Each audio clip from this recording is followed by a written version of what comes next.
Hi, everybody. Welcome to Shot Takes. Today we have a very special guest, my dear friend Chance. Hello, Chance.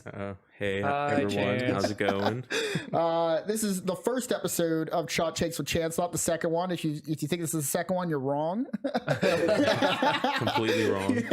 And we got Dave, of course, over here, being very generous, monitoring chat, making sure everything's working technologically for us. So as is tradition, we have 6 shots lined up here on the table. We're going to go through 6 topics, and for each topic, we're going to take a shot, and we're going to ask Chance some questions about his experience, particularly in the cyberspace realm. So before we get into asking Chance some questions, this is our first time using this microphone setup. We put a lot of work into making sure all this goes smoothly today. So hopefully it's a bit better of audio experience for you guys and visually, because we modified the cameras a bit too. So without further ado, Chance, if you want to take us away, give us a little bit of background on you. All right, so my name's Chance. I've been friends with Tim for quite some time growing up, and for the most part, You're good. I'm good? All right. Yeah, I want to make sure you're looking out this way. So for the most part, I specialize in anything IT, majorly, can't even say it. He's How many already shots drunk. you have? I'm pre-shotted, baby. He is actually pre-shotted. So I do specialize in cybersecurity, IT, things of that nature. I do have my own IT company, and I guess we're going to get into some of that once we get into the questions. So Yeah, I mean, today's theme is going to be basically high-tech crime is how I phrased it. We have some questions that kind of like bending the line on that, but yeah, it should be some fun stuff. So without further ado, if you want to get into the first question, let's go ahead and do it. Sure All right. thing. Is it? Oh, we're Are doing you fire. asking it, or No, he can. okay? You can do it simultaneously. I can read while you drink. All right, Yeah. first Can one. you All right. walk and chew bubblegum, Chance? I don't know. All right. We're doing a fireball. We're only going to clink this one time, though. Okay. All right. All right. So, Chance, what got you into your passion for technology? And what advice would you have for someone who wants to learn but does not have a mentor or the money to experiment with tech? Okay. So, really good questions. So the first one, I kind of kept my, I guess, my yearning for technology and cybersecurity kind of on the back burner. Okay. I always wanted to treat it as like kind of like a hobby, something I like doing and tinkering around with. And I wanted, like, originally for college, I was going for biomedical engineering pre-med. So originally, I guess I was going to be an engineer first, then a doctor second. Okay. And then the whole IT thing and all that was just like for fun, video games, stuff like that. So I guess long story short, I kind of was, it just kept rearing its head where it's just like, maybe I should go into IT and stuff like that. And then I kind of just gave up and went straight into it. And I was just like, I'm going to, fully engulf myself Commit into to it. Yeah. So what do you think was like that original like inspiration for like you like being so like technologically like driven, I guess then? So it all started when I used to get the Game Informers, in the mail, from Game GameStop. Informers. Yeah. So I would always read. Humble beginnings. Yeah, right. Printed media? Yeah, I would always, back in the day. So I would get those magazines and I would read through them like nonstop, and they would always reference like computer games, like Quake and what was it like?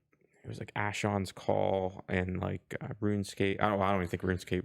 It was like prior to RuneScape, and then there was World of Warcraft, right? Right. The So- premiere. Naturally. Yes, the number one. So I, forever I never had a computer, and we didn't have access to it.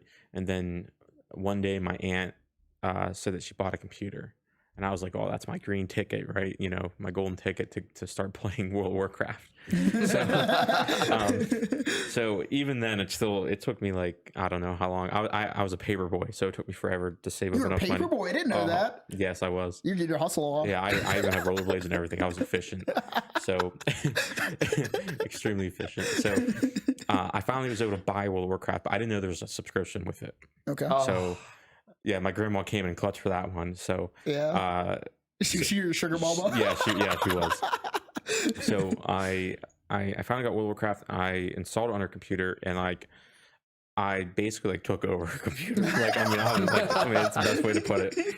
Look at me. I was This is my like computer now. Schmeagol. Yeah, like it was bad. Like I was like in love with it. And then so like WoW ran as terribly as you could possibly imagine. Like I'm talking like 10 frames per second. Like I used to get stuck in the cities, the major cities of the game. Oh, me too. And I had to have the GMs, the game masters, actually move my character so I could log back in. Oh, I have two things with that. One, I would have to mute my audio for my PC. Yes, you get frames. To get frames off it. Yeah. I was like, this could never work. Yes. It does work. It does. gives you some frames. And then if you change your background to a black background, you get FPS that way as well. Yeah. So you couldn't have a screensaver or anything. Really? On my computer, I had a weird sound card issue where if I stood in certain spots of Molten Core, just the raid, Molten Core, I would get random glitchy robot sound effects that come out of my computer that would literally hurt my ears. So I had to move my character like I was standing in That's some so kind of funny. AoE on the ground. Yeah. I know Dawn's brother Raymond. He was like asking people. He was like gonna pay them like $20 just to get his character out of Ogrimmar. Yeah. No. So my favorite. There. So I specifically made a night elf. And I specifically would go to Darnassus because it was the least populated place, and I would still get stuck because I would add because I would add add-ons that would tank my FPS because I just wanted to have the cool UI like the arc HP and stuff like that. Yeah. Dragon frames around your character. The rare frames. Yeah. And so I was like I got to make this better. So I started doing research on how to make my computer better, my aunt's computer better, and the one I was researching on this, and I was like, okay, well I got to figure out what this looks like firsthand. So my aunt was at work, and I stripped the computer in parts and pieces on the floor. She came home, and she was like her face was beet red and screaming at me. And I'm like, it's fine, I'll put it back together. And she's like, this costing you all this money and all that. And I was freaked out because I was like, oh man, maybe I'm not as confident as I thought I was. So I actually got it back together, and she was, less aggro. Hey, but that's a really formative moment for you, right? Because like you could not fail, right? You needed to put it back together. And maybe that was probably the driving factor behind it, or force. Yeah. So and then like eventually at some point I saved up enough money to buy RAM for it, and I upgraded RAM. It probably had like 2 or 4 gigs, and I upgraded to like 8. I got like 15 to 30 FPS. Like I was like cooking. I mean, all low settings, but like I was cooking. And then because of that, I was able to branch into other games like City of Heroes and stuff like that. Oh, okay. So that's how I got into all that. And then that kind of like that skyrocketed into like over the top stuff, like what I do like complete custom build loops in my computers and stuff. Yeah, I mean, it's a very simple thing, but like you're you want to make sure that you're working towards your goal, which is getting to biomedical degree. So like, what was the original reason for going towards biomedical, I guess, then?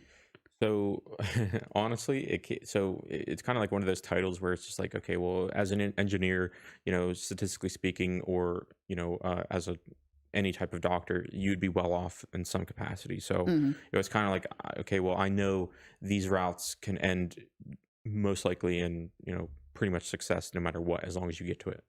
So that's kind of how it was. And I went to the library in town. And I remember us flipping through books because we had to write like a paper on what we were like pursuing. And I was just like, engineering. I was like, okay, let me find a kind of engineering that I kind of think is interesting. Right. And I was like, biomedical. I was like, what is biomedical? So I Googled it, and it's like, sorry, I talk with my hands a lot. So very black woman-esque of you. Yes. right up that alley. So I can see a little bit of black woman in you. Stop it. So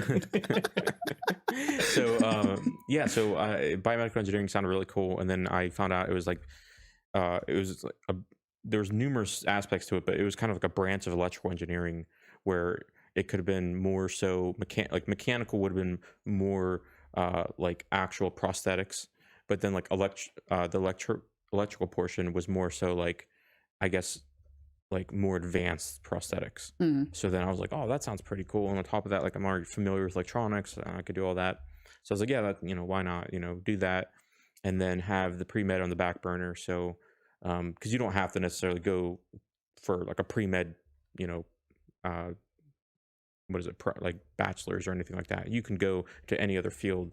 Kind of same thing with being an attorney. You could be anything and then go into it's very that. fluid on degree or So whatever. Yeah. so I was like, okay, I'll be a biomedical engineer and then go into, you know, doctorhood, you know, later on, you know. Lab coat and all. Yes, I love lab coats too, by the way. That's a real inspiration. You wanted to wear the lab coat. You don't have to lie to me, dude. No, I just wanted to wear the suit. I wanted to join the FBI. I wanted to be that guy. You know, like yeah. Well, I mean, that's what kind of shapes you. Burn, don't worry. It kind of shapes you. Yeah. And then I kind of just was like, I think I'm gonna go a different route. Yeah. So, and then I was like, I might as well. I was like, you know, I kept getting a lot of signs where I was just like, you know, why not? Like, I feel like I should just be in this in some capacity. So then at that point I was like, okay, like IT, I was like, you know, not saying I was like, you know, a master of IT, but I mean, I had a pretty good grasp on anything IT related. And then like I started doing research on like the different routes you could take.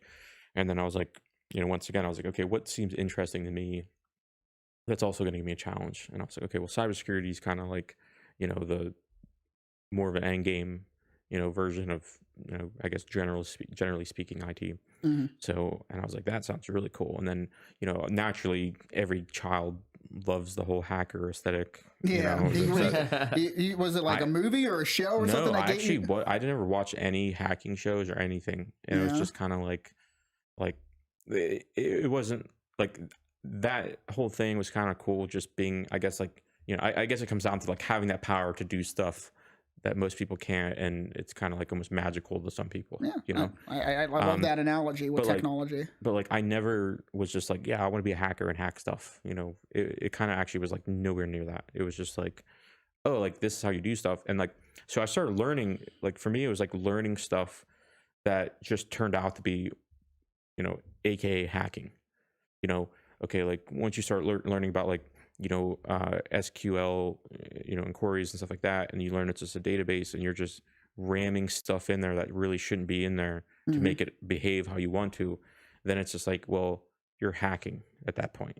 And then I'm like, okay, well, I could take advantage of this. Yeah, it's kind of like a slope, right? It isn't just like it really is. It isn't like you just like download an application like hacker dot fucking. We can get into that, but yeah, and it's funny. Like, there's a lot of like hack the box and stuff where they give you ranks based on your. What is hack the box? So hack the box is just one of the many routes you can take, which are essentially free.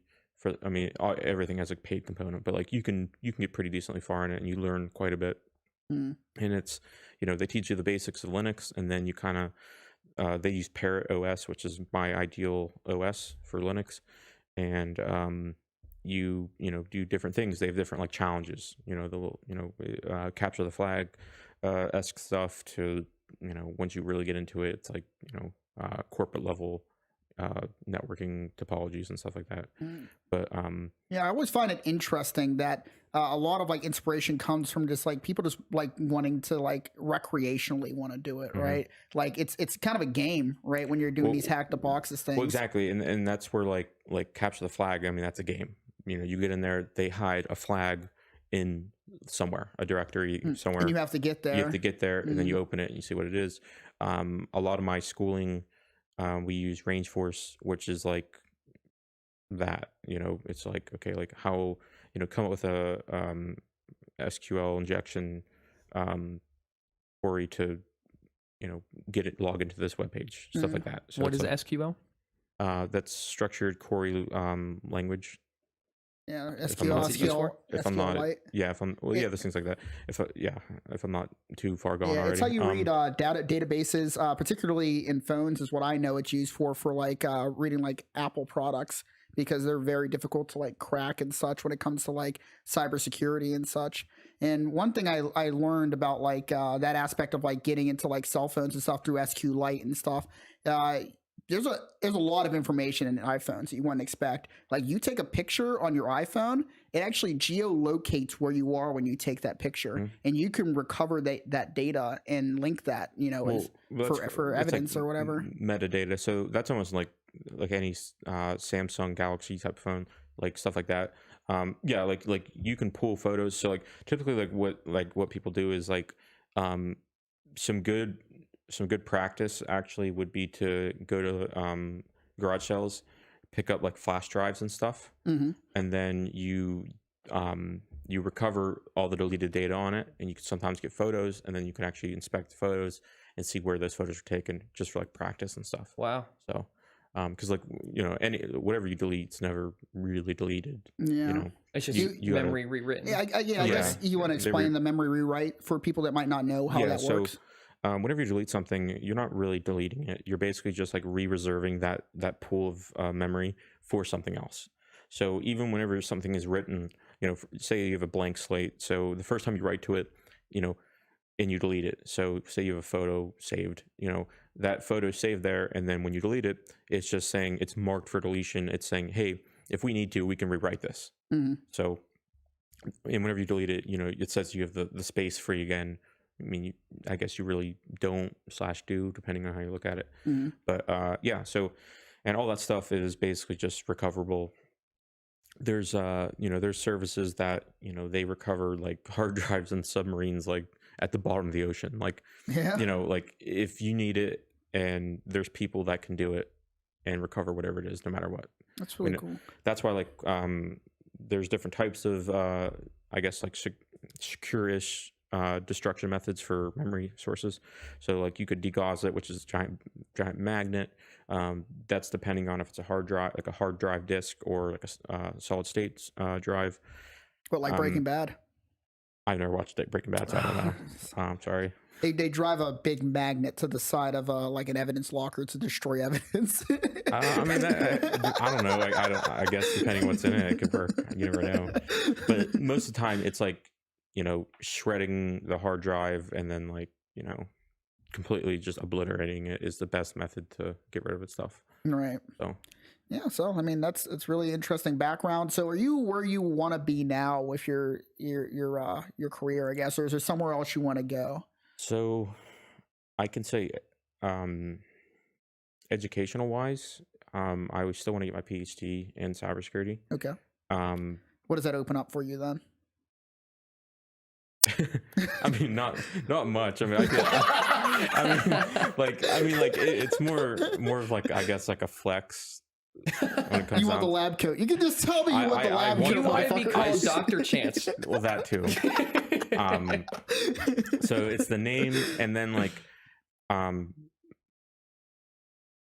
it's gonna sound pretty egotistical. No, go so for like, it. there's like, so I just had a professor. He actually did the math, and he's one of the few people with a doctorate in cybersecurity, like actually cybersecurity. Okay. So like, it's like it's like 0 point something % of people in the world have a doctorate in cybersecurity. It's like crazy small. Like you can get you can fit them in a house, the number of people that have a doctorate in cybersecurity. So I just want to be up there. Plus I always kind of do all or nothing. I don't really half-ass much stuff. So like I feel like for me, like if I'm gonna like if that time span, if it's gonna take me however long, if I get there and I don't do it, then I'm gonna say, well, I could have already had this if I would have done that. Right. And then that would just like kind of haunt me forever. So that's like with anything I do, I'll plan to do the best I can to get the best. You want to see it through. Yeah, like no matter what. So. Oh, very interesting. So do we have anything in chat that we need to catch up on before we move on to our next topic? Yeah, so we have a request from Eric Lee to talk about the log4j vulnerability and how SQL relates to that. Do you want to touch on that, or is that log4j? Yeah, log4j. It's related to Java. Pretty sure. Are you familiar with that one at all? No. It was a big vulnerability that came up with I've Java. heard of it. I didn't investigate it. Coding is probably my weaker portion of stuff. So what do you think your strengths are then, you think? More like I like more investigative stuff. Okay. Like finding stuff like via different vulnerabilities and stuff like that. Like what I can there's a ton of different vulnerability scanners that you could do, and it's like, kind of like, oh, like there's the the crack in the armor. I know where to go now. Stuff like that. Would it be accurate to say you're more offensive than defensive? You're offensive mage. It's fun. Glass cannon. Yeah, right. So what I like to do is more offensive. I could say, He's reading chat, by yeah. the way. Yeah, sorry. Yeah. I don't know that particular one, but I do like reading about stuff. Like part of like what I do and stuff, I always have to be on top of everything. So I do like subscribe to a bunch of like different like lists where they tell me like, oh, a new 0-day attack was discovered, or this major flaw was patched and stuff like that. So in that aspect, I do have to be like I'm a lot like major. I can't say it again. That word is just escaping me, man. Dude, I don't know what's going on. But it's more defensive, I could say. Oh, okay. Okay. So, but me like playing around and having fun and using like Raspberry Pis and stuff, it's pure offensive. Mm-hmm. But like that's what you have to do. Be good at defense. You have to have a good offense To know what to expect. Yeah. So like if there's something where I'm like, well, I can get into that, no problem, then it's a big problem. Mm-hmm. And then if it's like, oh, I never thought about that, or that's a really high level attack, then it's like, okay, well, I don't necessarily have to, like, it may be like some crazy 1 in a million shot that this would work, Mm-hmm. but it's still something, I'd be like, oh, okay, well, that's notated, Is this the actual? Yeah, so this is log4j. If you want to read that off, Chance, is that big enough for you? Yeah. Yeah. You want to read it for the? Yeah, read it for chat here. Oh, okay. So it's an event log. Log4j record events. Let's see. A common example of log4j at work is when you type in or click on a bad web link and get a 404 error message. The web server is running the domain of the web link you tried to get to tells you that there is no such web page. It also records that event and a log from the server's system administrators using log4j. So what's like the significance of this, you think? Yeah, just logging. Some things that come to mind are, so when you get error messages in, like, I guess cyber, like speaking in IT, generally speaking, kind of it flows into cybersecurity. So when you get error messages and stuff, you really have to be careful on what information you provide to the user and how that pans out. Because, so for example, if I'm trying to log into a web page or something, and and like I do this all the time because sometimes I'll forget my password, and then I'm like, okay, well, let me try a different email address. I have like a burner account, and I'm like, okay, well, it just said it will send me a reset link. Then I know, like, I could do that with anybody's email until I get their email, and it's rapid fire because they typically don't block those requests because you're using a new email, so you're not brute forcing it. You're brute forcing it in another way. So like, you're just running emails until you find one, and then like then you could send them a reset link or something like that. So and then, like, I mean, the sky's the limit with the stuff you have to be very careful what you share with people, especially users, because that could be used maliciously against you. Isn't it harder to do because we use it so often? It's like your password's just always out there being used on so many different platforms, and it's like it's so hard to keep up with everything. But yeah, I haven't heard about this like leak. I mean, this is very specific. I'm sure it has ramifications for whatever Eric Lee's working on there. Yeah, so like I mean, like I've took numerous courses and trainings on like defensive coding and stuff like that, and it's like its own art in itself. You got to be good at coding, and then you got to be good at being secure about it. Because you can code something in a line that might work, but then it's just like, okay, if somebody, if I get a hold of that, I could rip that apart and use that against you instantly. So it's just like, you got to be really, really mindful. You have to be, marking all your bases. Is there anything people can like? How can you detect that? Like, how do you like know whether or not it's like malicious? I guess then. Well, so it's not necessarily like you don't say, hey, this is malicious. You have to think about it. How can I take advantage of this? So, if I say, if you type in your password and instead of saying incorrect password, or I could say incorrect username, well, hey, that might mean that your password's correct, but your username is wrong. Why would I want to give that information to you? And then I could just put, okay, well, I can just rapid fire these off until I get the correct combination. Right. Yeah. And it's like, just think of it in that capacity, but for like almost anything that you're doing, pretty much. Well, let's look at this here. To carry out an attack, they query services, for example, web servers, and try to trigger a log message, for example, a 404 error. The query includes maliciously crafted text, which log4 processes as instructions. Reverse cell. Oh. Yeah, so basically you're kind of in this scenario you'd most likely be like providing malicious instructions like it says, but like kind of giving it to the server to run As So- code.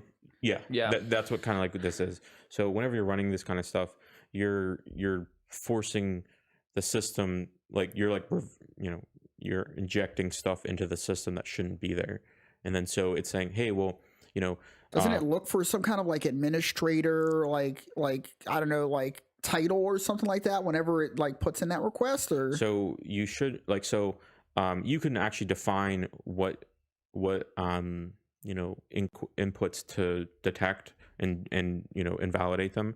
So like you would just have it so like you can't put anything but certain characters, and then even then you have to be careful because then you could make mistakes, and there's obvious ones that could reject certain characters, but then that would leave you open for other stuff. So you have to be pretty on your on your toes when you're making this stuff, because then you can make it you could think you're making it secure, but you could open yourself for a whole nother vulnerability. right. So All right. and that's what I'm saying.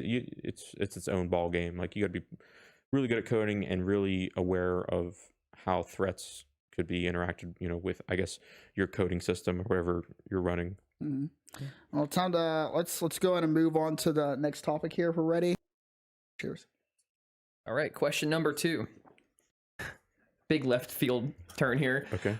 What features of GTA 5 do you want to see in GTA 6? And what would you like to see fixed or added to GTA 6? For anybody at home, GTA is Grand Theft Auto, which is a video game that just dropped a trailer recently. So If you don't, hold on, let me stop you. If you don't know what GTA is, I want to know who you are, and I want to invite you on here, and I want to talk to you and figure out what kind of life you live.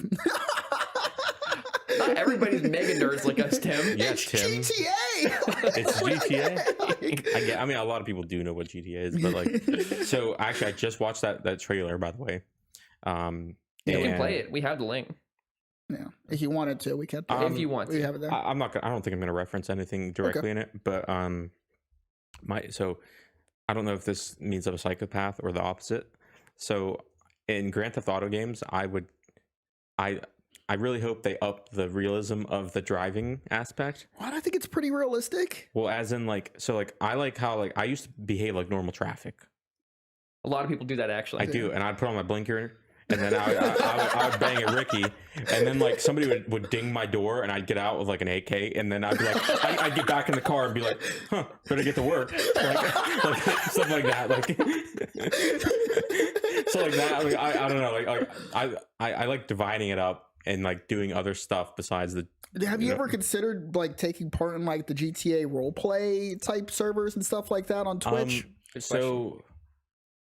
Not so like I've entertained the thought, but like I haven't got to the point where I was like, yeah, let me let me do it.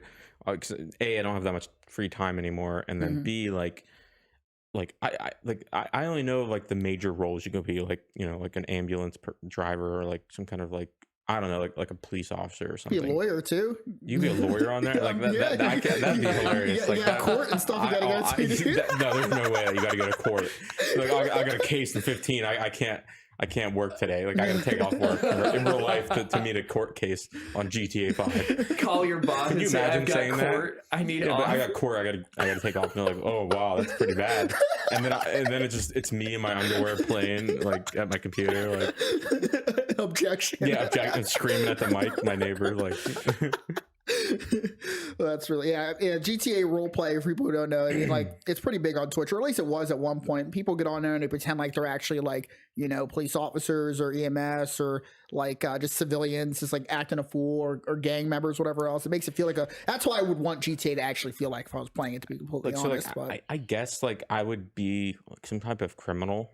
Like I would like to be a getaway driver, probably is my ideal one, because like I do, like they do have a pretty decent customization for the cars, and like the cars are on there are basically just like offshoots of real ones. So I feel like I could do that. So You okay? There's a seeing little stuff? fuzzy Yeah, coming. sure, yeah. I didn't want it to get in the drinks. How many shots? Tim, what's in your drink there, man? You're seeing bugs. Yeah, like it's like whenever like I'm growing up and like my dog would like see shit and start following it around, and I'm like something's not right here. I'm gonna run.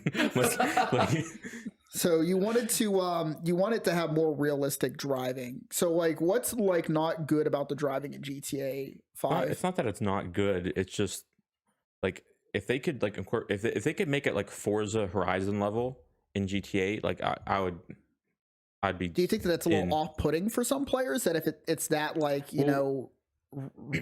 like rugged or not rugged, like you mean like stiff? realistic? Yeah, it's simulation. Like stiff. Well, so like Forza Horizon is the best median, I think, for that style. Like it's like in the middle. It's like I call it like an arcadey simulation. Okay. Where it's like you can have fun, but it's not like Gran Turismo where it's just brutal.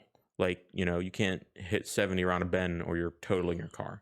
Mm-hmm. Like it's like you can still have fun. You could fly around corners and stuff, but you can still get away with it. Okay. You know.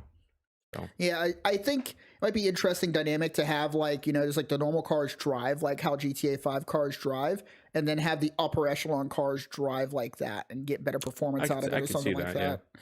Because it does feel pretty floaty. I think I can see what you mean. Yeah. Floaty is a good term. Yeah, but I mean, I enjoy it. I mean, like a lot of like the multiplayer modes in GTA 5 currently, the driving modes are the most popular. You hardly ever see people play the shooting part of it. That's what I actually do. I would play a lot of I particularly would play the first person shooter, like perspective version. Because like we'd be like in the monster trucks and stuff, and I think it's hilarious. Just like look over and you see like people's wild ass like characters just like looking at you, and you're just like in a monster truck like and then it's driving like totally around. cold face, just like yeah, just staring. And you got like a chicken head on. Or something. Yeah, and it's like they look absolutely like monstrous, and you're just like driving, like, you know. So what are you looking forward to in GTA 6 then? Like, what do you want to like? What do you like? Is there aspects of GTA you want to see in there that aren't in there currently, or? So I think if they brought back the San Andreas stuff where like you could work out and like you could alter your character or take like driving lessons and like stunt classes and stuff like that. They may have that in GTA 5. I don't know. I think they have like they might have like stunt stuff. I mean, they definitely don't have the workout aspect of it. But I also wanted to be a pilot too. Okay. Growing up, so I loved like getting into the planes on like GTA and just like flying around. Yeah. Like I'd be like super scenic too. You know what I enjoyed in San Andreas, you do the co-op mode, and it's so hard to get across the map because you can't use cheats as easily. I can't remember how it works, but either way, what we would do is we put somebody on the front of the plane because there's a plane that spawns pretty close there, and they get on the nose of it, and you'd fly with them on like the nose. You'd be like dead, like a little bit up, but like just steady. That was a lot of fun. I think San Andreas, I wonder if like what that looks like nowadays, like a San Andreas version of the game, well, like they did built nowadays. Well, they did a remake, didn't they? But it was like pretty poorly received. Yeah, I didn't. Yeah. I know they remade like Vice City in 3, but didn't know they remade San Andreas. A few times. They made that for like the PSP, then they made it for like every other system. Yeah, they recently did like a trilogy where they had all 3 come out. Oh yeah, I remember. And that was handled by a mobile developer that they outsourced it to. Exactly. And it did not go well. It didn't. Yeah, it's crazy now too, because like you can play video games on your cell phone, like legitimate video games. Yeah, you can actually go to the App Store and buy San Andreas. Yep, I see it. Like original San Andreas. I mean, that's probably gonna be the trend. Like eventually, like everything's just be played on your cell phone, and then if you want a bigger screen, you just like cast it to your monitor. What the PlayStation? What is it? It's called like a bone or something like that. Fish backbone or something. Nobody knows what you're talking about. Don't look at him like that. We're trying to figure it out. I'm gonna look it up for you. Like PlayStation Fishbone. Don't look at me like meth or something. So what about like the Steam Deck? I mean, like, I would have thought that would have broke the internet. Like, because like Steam owns PC gaming, right? The Steam Deck is pretty much, it's like the king of everything. I mean, you could have a full-on Switch emulator on it. I mean, you could have everything. So it is a good platform so far? Yeah, it's just like, so a lot of people are modding them to add like, 24, 32 gigs of DDR5 RAM on them. Oh, really? Yeah. So like, and that's like keeping it up. And then obviously the only thing is just I think is the resolution that's killing it right now. I think if it was just a 1080p screen, I think it'd be like it'd be like a decent. I mean, like, I think you could still cast it to a TV though. Yeah, fishing sim world. Yeah. What is this? This This is isn't when a console. I type This in is PlayStation and fish. Yeah. Because you typed in PlayStation Fish is your you problem. got to type in PlayStation Bone, dog. like- Come on, it's like Backbone PlayStation or Bone, Fishbone, It's dude, right I there. told Where's it at? It's like a controller that has like. Go up. Oh, Fishbone skeleton. Yeah. Yeah, that's up there. PlayStation Fishbone. Just click it. That's what I did. Oh, is that your recent thing? Okay, I apologize. Take that back. All right. This what is it Dude, supposed I'm to telling bone you, device? Watch out. Is that it? That thing, Backbone. Jesus Christ. Weren't We you got going for a biomedical degree?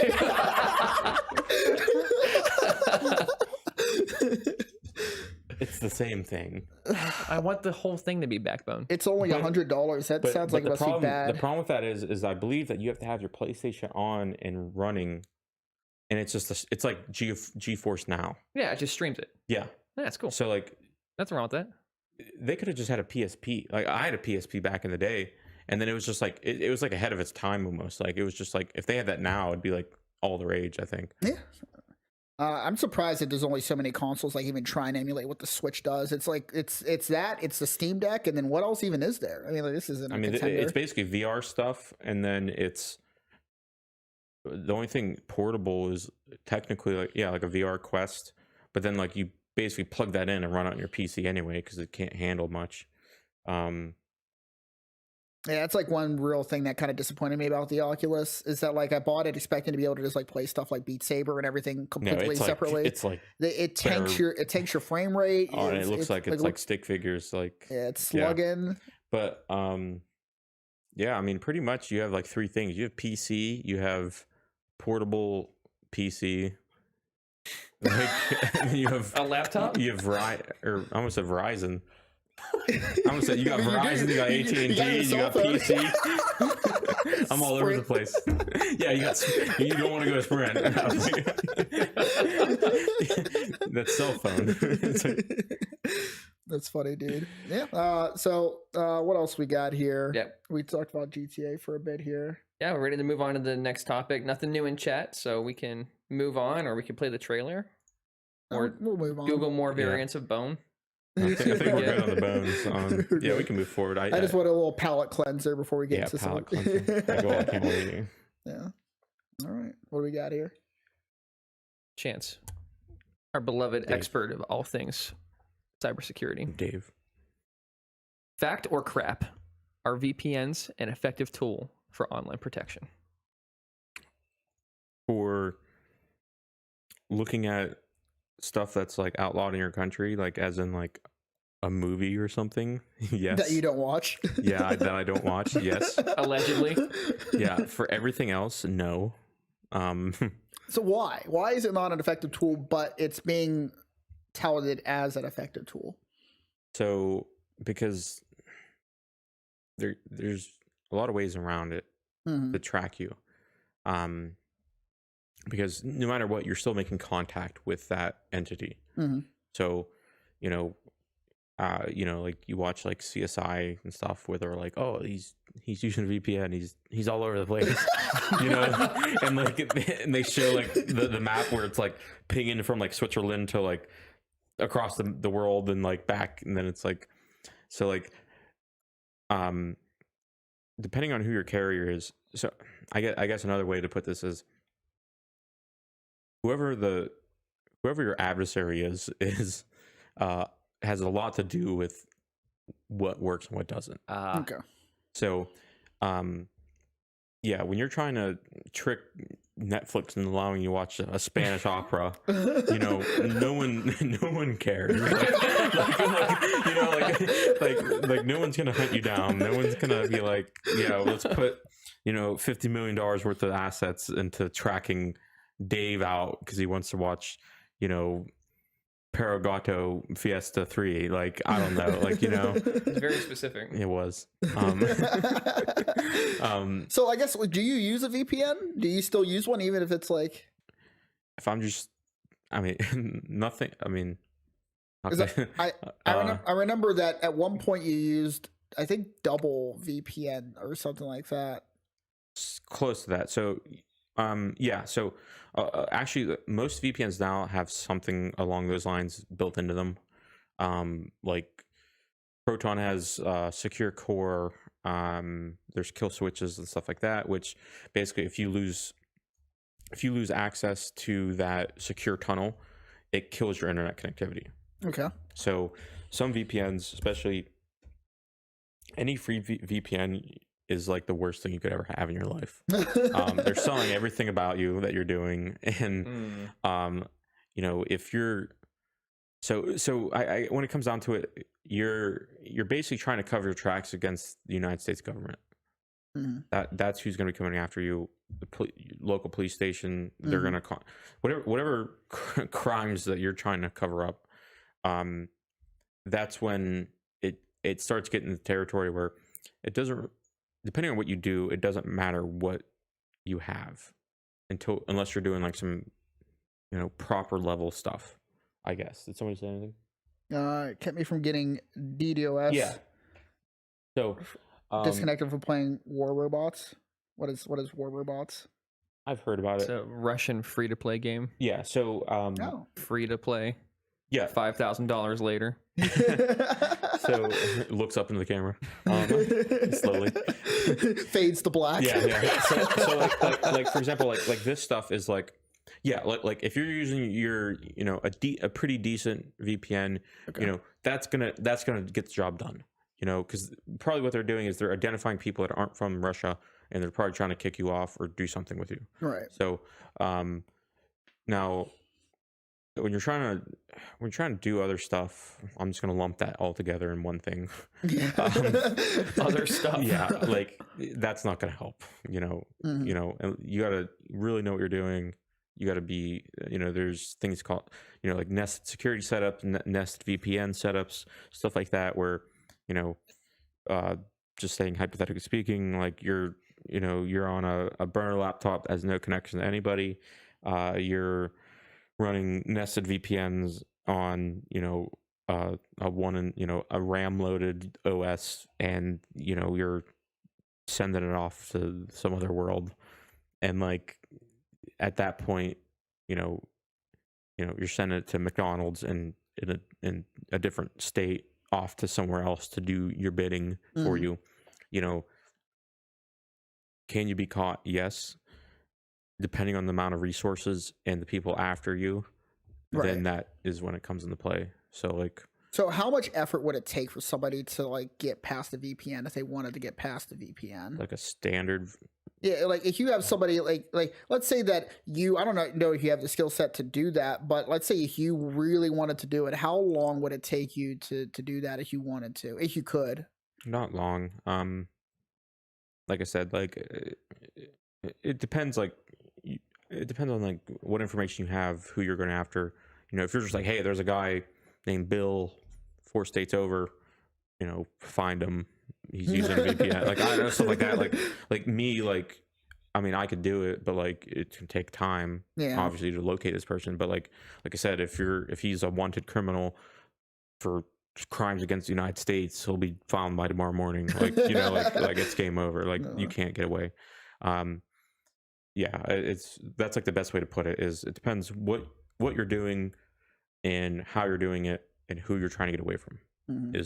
Those are the 3 categories of what's going to dictate how quickly. It's crazy how fast like VPNs have like entered like mainstream culture, because like, you know, they're making a ton of money off selling these like NordVPNs or whatever else to people, like just the person who doesn't really even fully understand it. Yeah, like whatever happens to like virus protection. Do people still offers virus protection services? yeah, they do. So I think a good point is the virus protection nowadays has become so much better. Oh, really? But just by standard, you know, applications. Excuse me. Like Windows? Yeah, like Microsoft Windows, like Defender. That's actually a somewhat decent. Oh, really? Now, like I've heard people say online, it's all you need. Yeah, like yeah. pirate Like software. for example, like when big about that. Yeah, like when I tell, like, I'm not trying to be defensive to people, but like, if you know, if you're a capable person, technologically speaking, you don't need a virus, you know, protection service or antivirus, stuff like that. Yeah. When Microsoft Defender is Windows is going to do that and do it fine for you. It's when you start you're wild on the mouse, and you're clicking stuff and you're typing your information in. Yeah, so You're gonna losing need your some information is the heavily bigger stuff. thing than like losing access. Well, not really losing access to your computer, but like you emphasize like losing your personal information a lot when it comes to like being on these malicious sites and stuff like that. Like, Yeah, so like naturally, I mean, there's just tons of precautions and stuff like that. Like most like if you were prone to making these kind of mistakes and falling for this stuff, then I would have you locked down with like, I don't know, like Bitdefender, and I would have like the browser extension that prevents you from even accessing sites like Bitdefender's browser extension. Like if it's a hazardous website, it actually requires you to type in a password. So like, for example, if I had a so customer, like force yourself through it. yeah, so like if I had a customer that I knew was prone to this stuff, I would set up the password and I would say, I will give it to you if you really need it and you can prove that this is, you're not trying to go and sell my information.com. Some people are really gullible. I mean, Yeah, it's crazy, exactly. like So, what like, people are willing to give to people that they haven't even met before. Yeah, and that's the whole thing where a big virus thing pops up and they're like, oh yeah, call this number, we're Microsoft, and they're like, pay me in Roblox cards, stuff like that. So would you trade the viruses of the 2000s for the commercials and advertisements of the 2020s? I don't even know what that means, dude. So like, there's a lot of Like- viruses you have to like kind of filter through. Like you're on LimeWire, all that other stuff, like downloading your songs. You got to deal with all that nuance of like, like getting rid of pop-ups and stuff. That versus getting on YouTube, you're listening to your jam, and then like some advertisement comes up and just like completely like throttles. Like, I guess what it comes down to is paying versus not. Like, I don't know, like, knowing, like when I was young and I was on LimeWire and stuff like that, knowing the septic system that was in, I was in, like learning about the virus and stuff that exists back then, it's so interesting because like they're so basic. They're it's like a fucking notepad file, and it wrecks their whole system. And it's just like the craziest little thing ever. Like, and it's so funny to me nowadays because now it's like everything's so crazy complex, and like you're preying upon either people not keeping their systems up to date, or you're preying on, some crazy firm finding a 0-day exploit that sells it for, $50 billion. Like it's like one or the other now. Like, back then it was like some dude coming up with something for fun, suddenly get somebody, and next thing you know, it took over the internet, like, you know, on accident. Yeah, I've heard of some viruses like that. They would spread through emails back then. Yeah, like, you'd send emails. It'd be like they would hack their friend's email, and then they would send them a link, and then they would open that, and then that. Well, it would automatically send the link and stuff like that's like the true, like, back then where it was just like, your creativity was like the it was the limit, because you could just come up with something crazy and there was nothing stopping it. So like nowadays you're always looking at, the lowest hanging fruit. Like, so like nowadays, like the majority of hacking is, it's like, I believe the statistic is like 75% social engineering first. Okay. So that is just tricking somebody to get access to something, and then you let loose whatever. I know we're on time, but I have one question here. Let's see. Stuck? Yeah, stuck next. Stuck next. Okay. What was I fucking saying? Oh, what do you think the most likely thing is that people our age will fall for in like 40 years?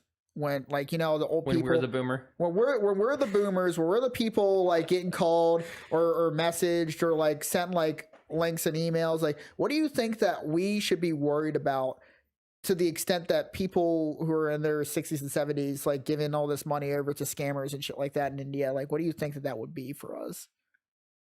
I don't know. This could get pretty deep and windy, because like, I don't know, if you're talking like cyberpunk like esque like future, like Neuralink, dude. I don't think we're gonna get like that much technological advanced. I don't think by we're then. gonna get to that point, but like, so like cyberpunk has a good idea of when there's a lot of control given to like authorities over what we do, like in in the internet, cyber So you think wise. that like that is a realistic outcome? Is that like authorities like basically limit the sites and everything? You can Well, go so to? like so say, hey, like you don't want to get hacked anymore. Well, how are you going to prevent that? Well, they're going to control what you can do.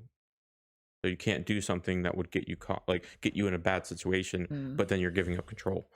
I mean, I'm just like hypothetically speaking, but like stuff like that, you know, like You can't download files freely anymore. well, exactly, Therefore, like, you yeah, can't get a because virus. like Yeah. we'll choose them for you, that kind of mentality, maybe, you know, like stuff like that. I mean, Yeah, that makes sense. And I think I'll bleed into another topic unless you had a question. What is Stuxnet? Saw that in the chat. What is that? we'll Google it. Yeah, let's. I'm Google afraid it to real quick. Google it. No, we'll Google it. Go into incognito. Pull up the incognito. But is incognito? see. Hold on, that's another question I have. Is incognito a good Incognito is so does it your work? wife doesn't find you looking at big booty bitches, and that's it. So it's only for local. Does yeah. incognito do anything No. like on a larger scope? Yeah, 0 day. Okay, we'll look this up. Okay, you want to plus this up, baby? Hold on, I'm got Wikipedia spyware. They want yelling me at me. to put in my credit card information. No. Good lord. That's for the donation thing. It's an early we'll read it. Stuck next. Stuck net. Nope. Try again.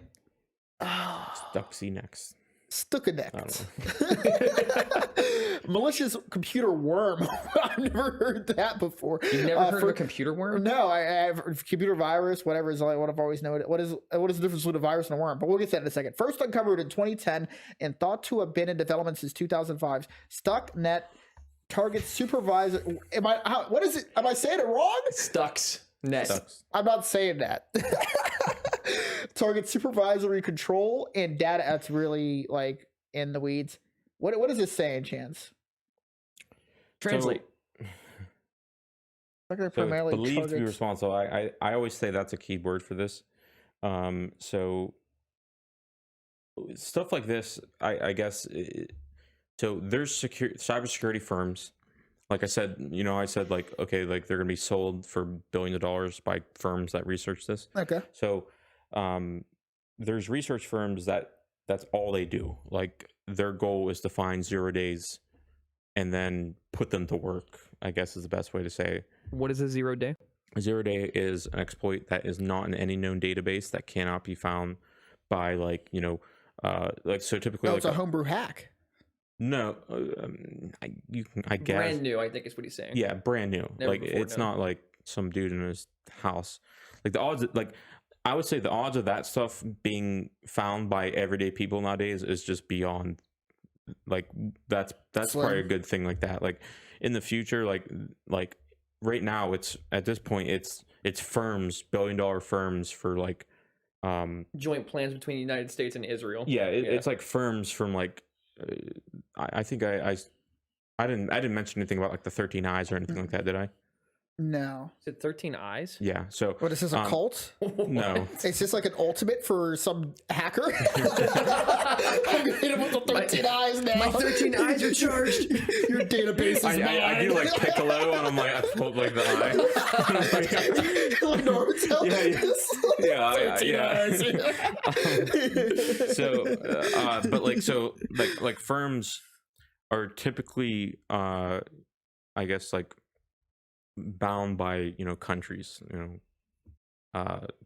USA, NSA, every country has their own type of stuff. Well, there's other firms that are technically like associated with the government, Okay. but their goal is to literally find 0 days, and they're just like a cybersecurity research firm. So they're like the fighter jet of like the internet. Like they don't They're like put the- out their like they're like- information on how they make them. It's just like they just No, like yeah, they just find like, new like they're exploits the- for like radar and the equivalent. Yeah, excuse me. I'll read this while you. Let's see. Simon Controls.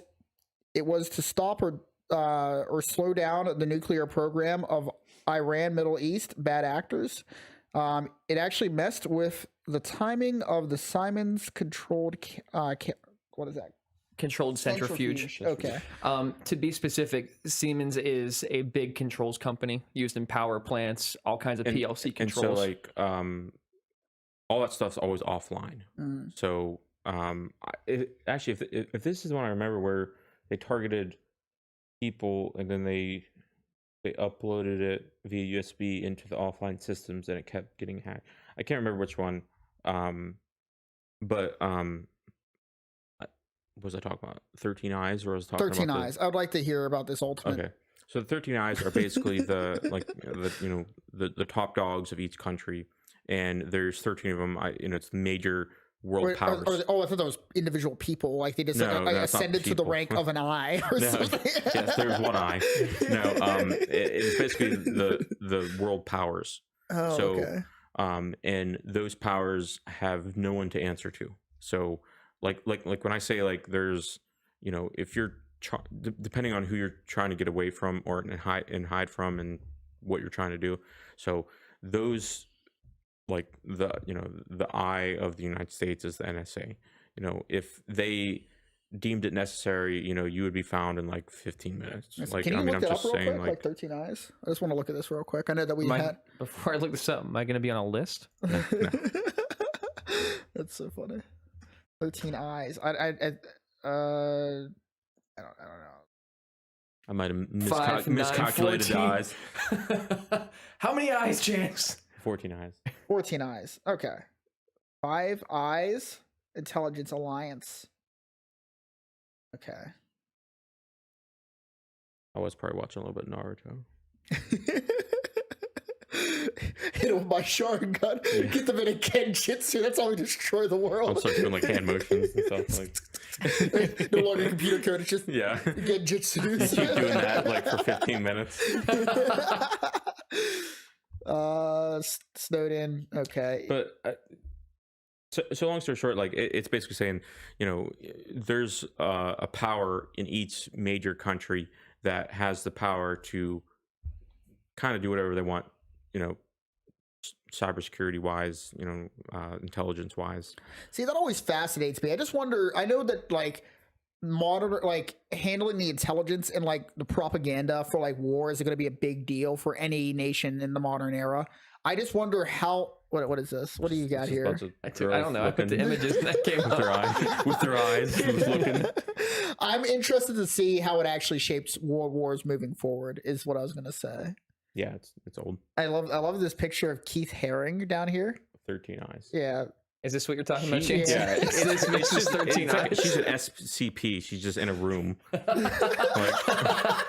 Keter class. Yeah. 13 eyes. Something. CIA experiments. Men who stare at goats. 13 eyes. What does it mean? All right, next topic. What do we We're got? getting way off track here.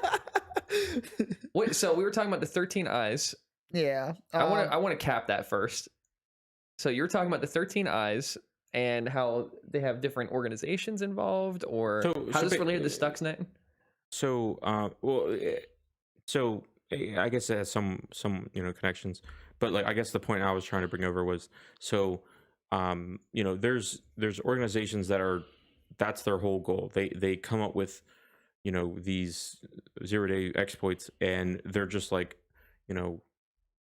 crazy hard to do. It's not anybody can just pull these off. Like these are like multi-billion-dollar facilities researching this, finding this stuff. There has to be a finite number of them, though, right? Like, well, There's 13.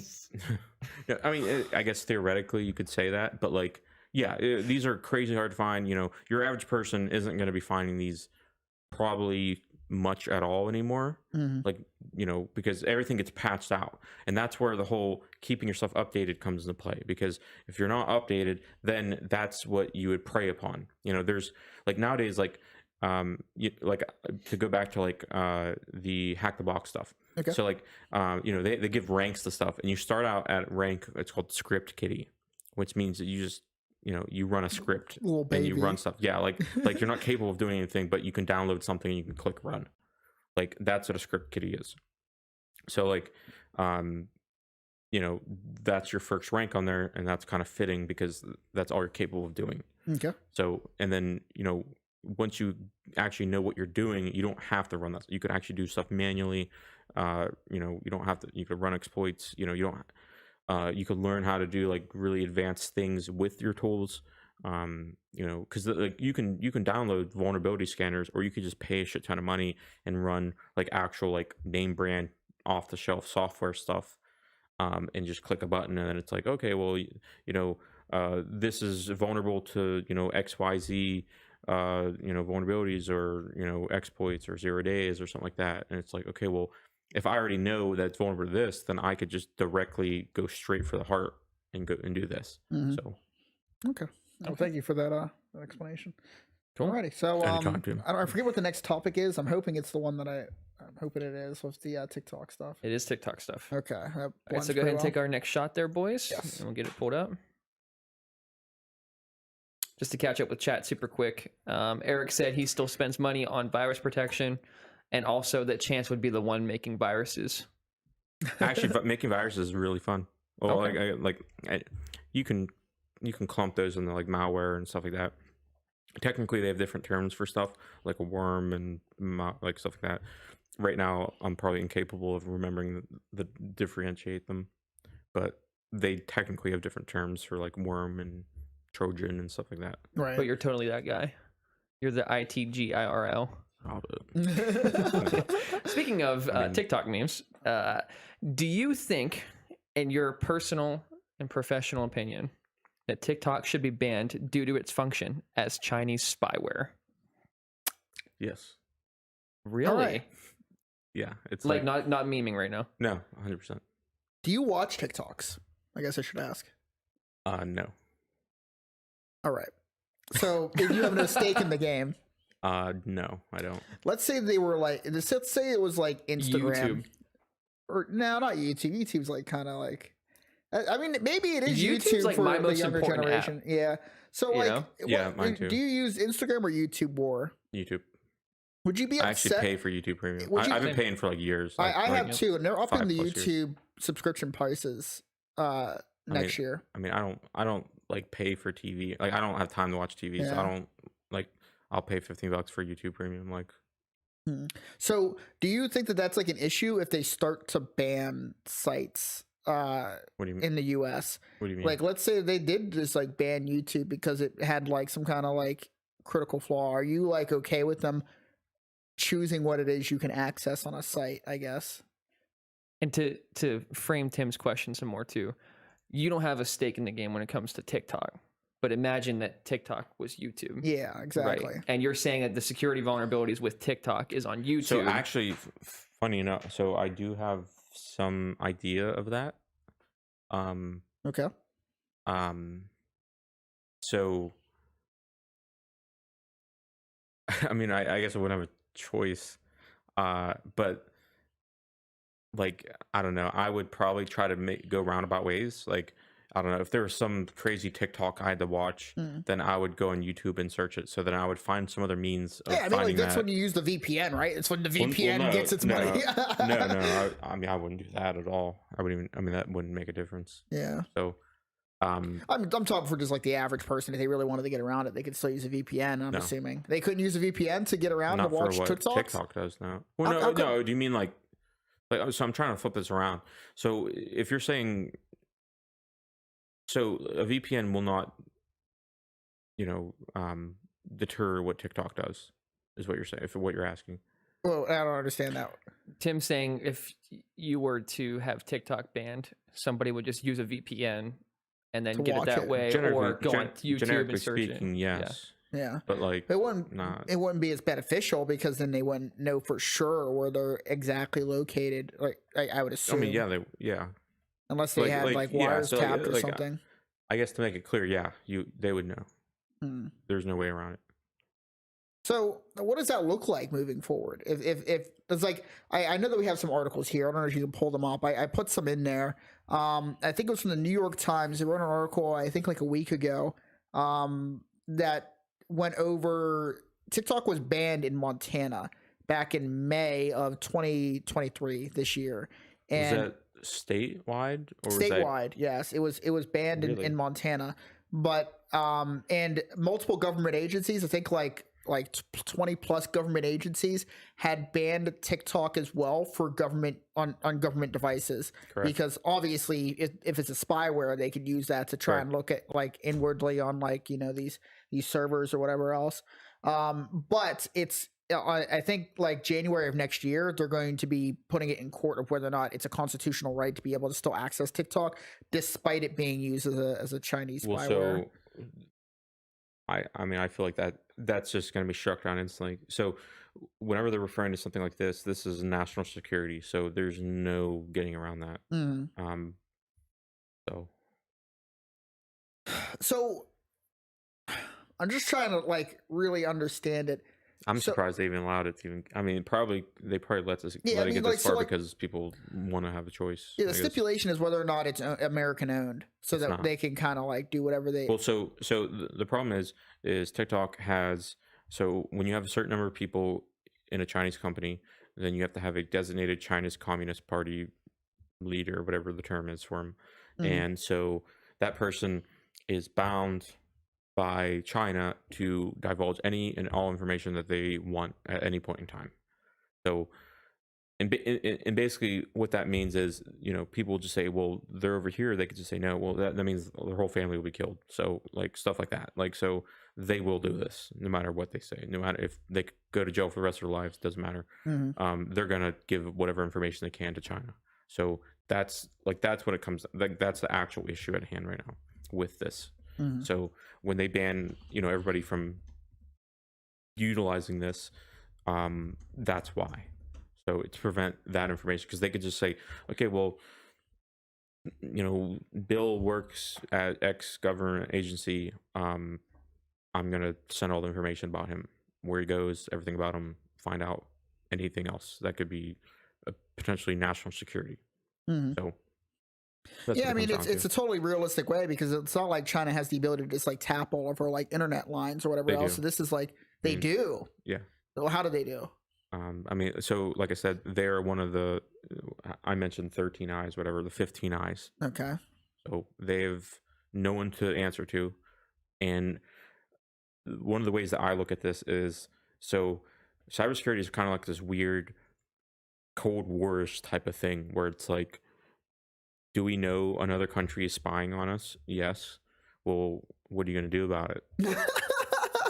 Are you going to nuke them? Like, you can't do that. Yeah. What are you going to do? Go over there and start shooting people? You can't do that. Well, cybersecurity is like the only realistic way to conduct warfare without like causing a big stink.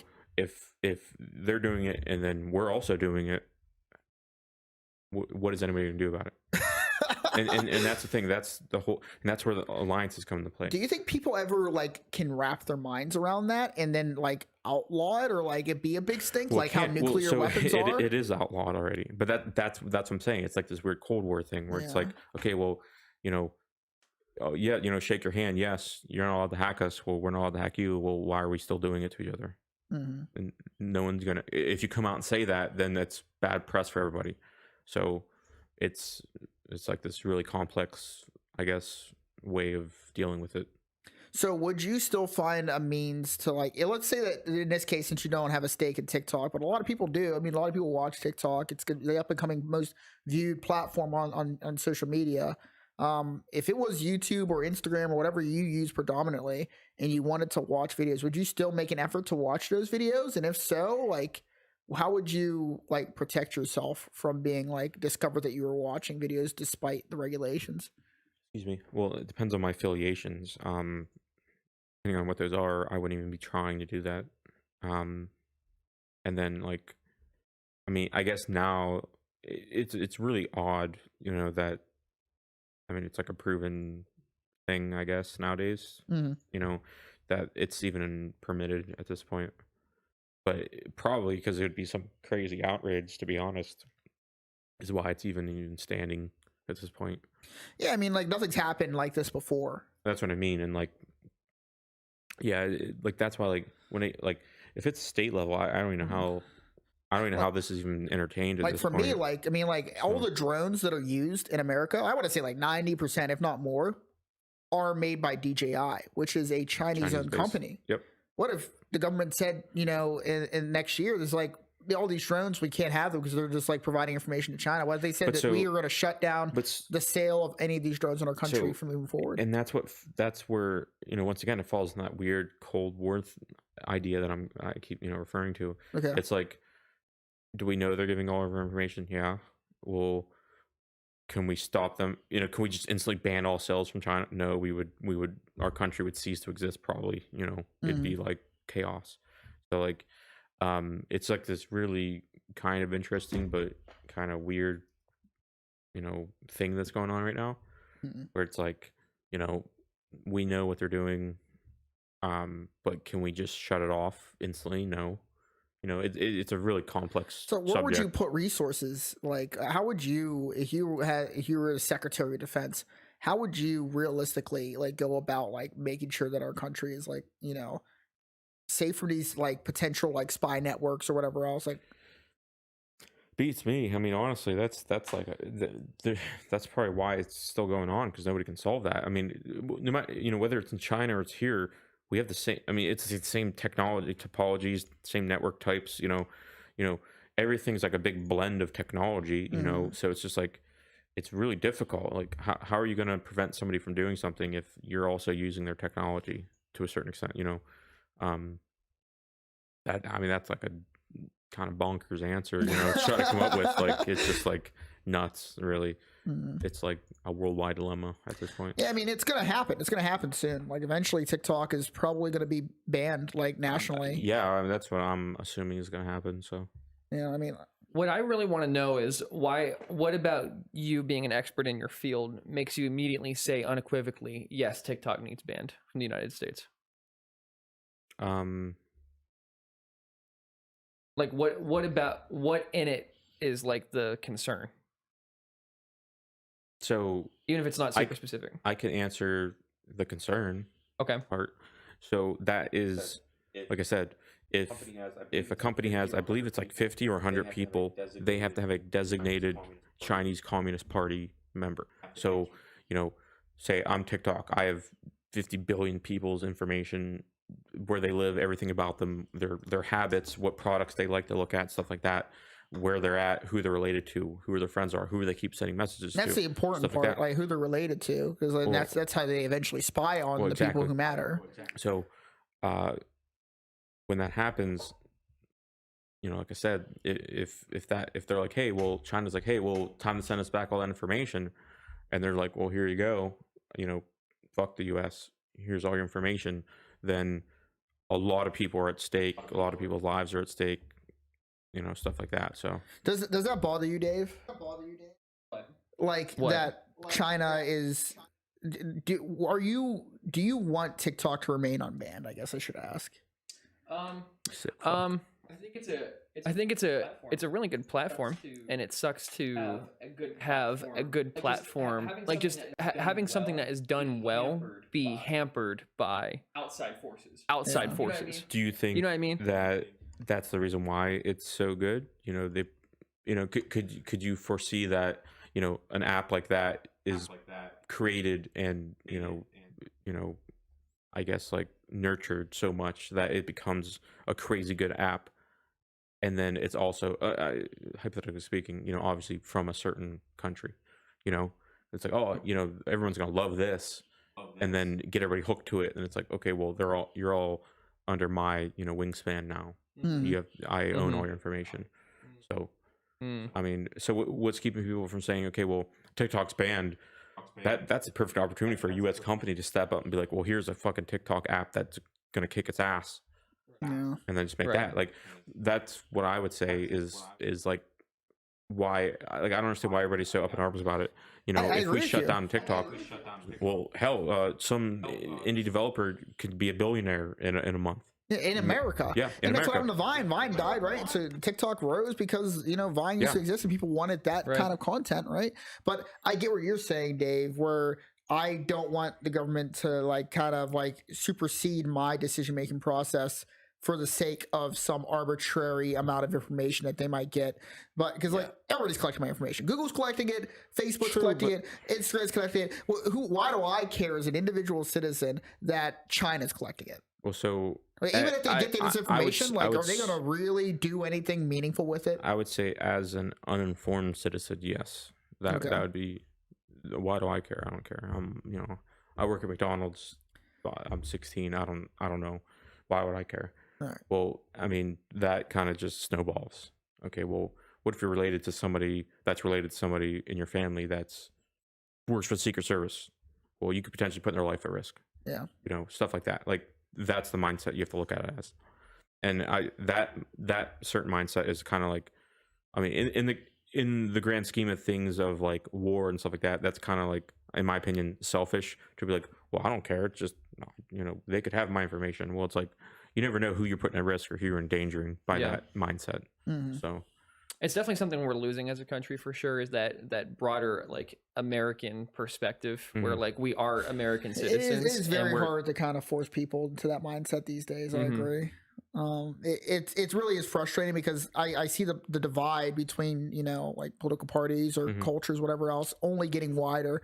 Like California might as well be a different country at this point, right? True. Like compared to like Texas.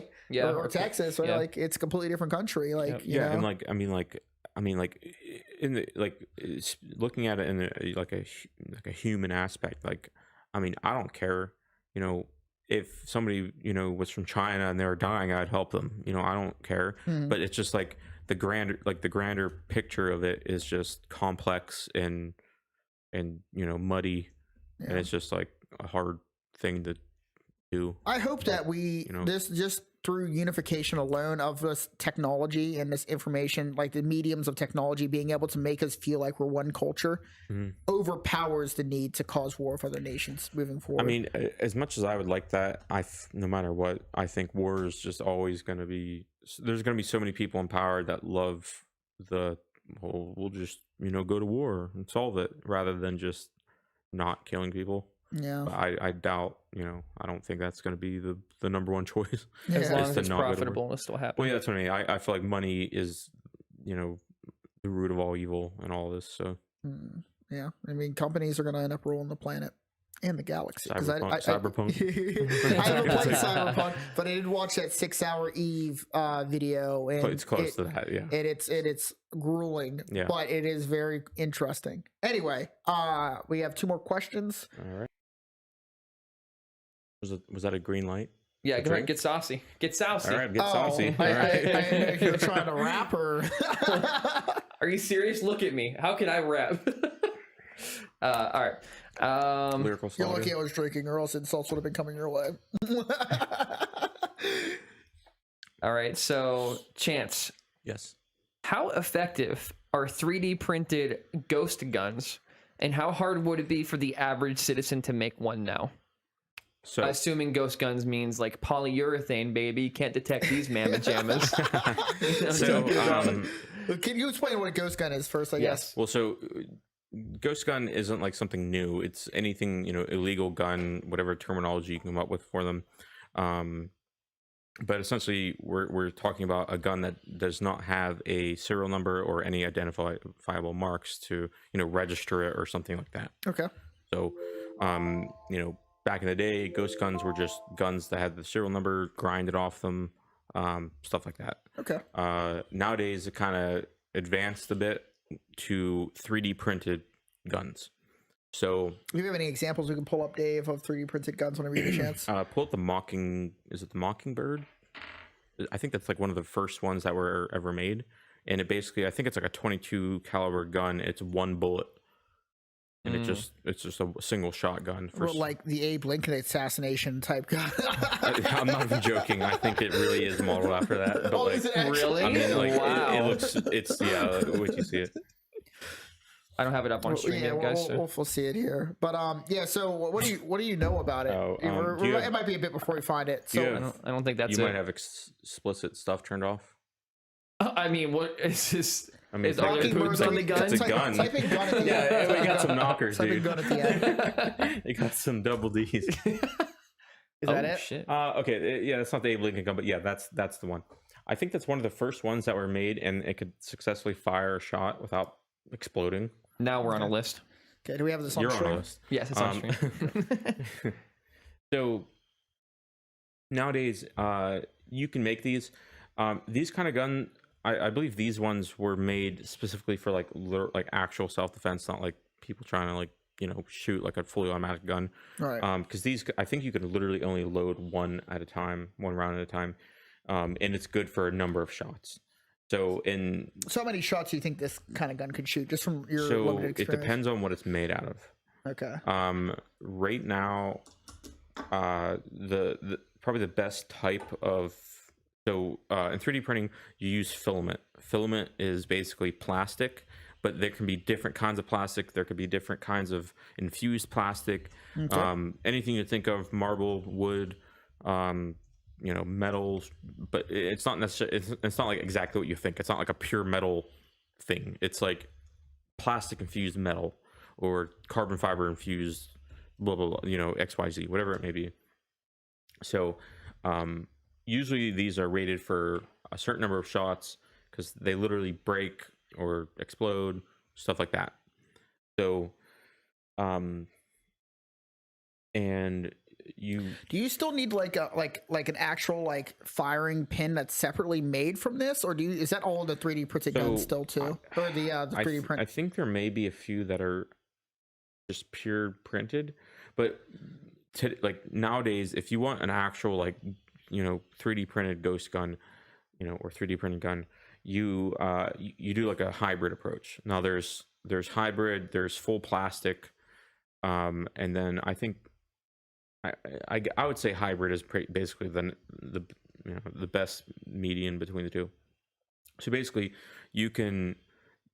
what people do is you get a 3D printer and then you get a desktop CNC machine. Okay. So at that point, you basically have either aluminum or steel block that you can carve out in your home. I mean, that sounds pretty expensive. Like, how much do you think a machine like that would like cost? $300-400. All right. So yeah, like it's not that. It's not, you know, people have them. It's not the end of the world.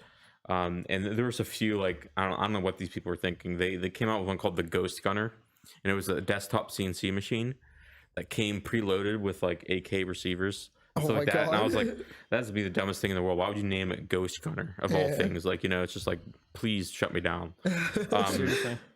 But yeah, so a lot of people have hybrid stuff. So basically you would 3D print a frame you would find on the internet, and then you would go buy a receiver online, which is just like a hunk of metal carved out and bolted together, and then you would put them together, and next thing you know, you have a gun.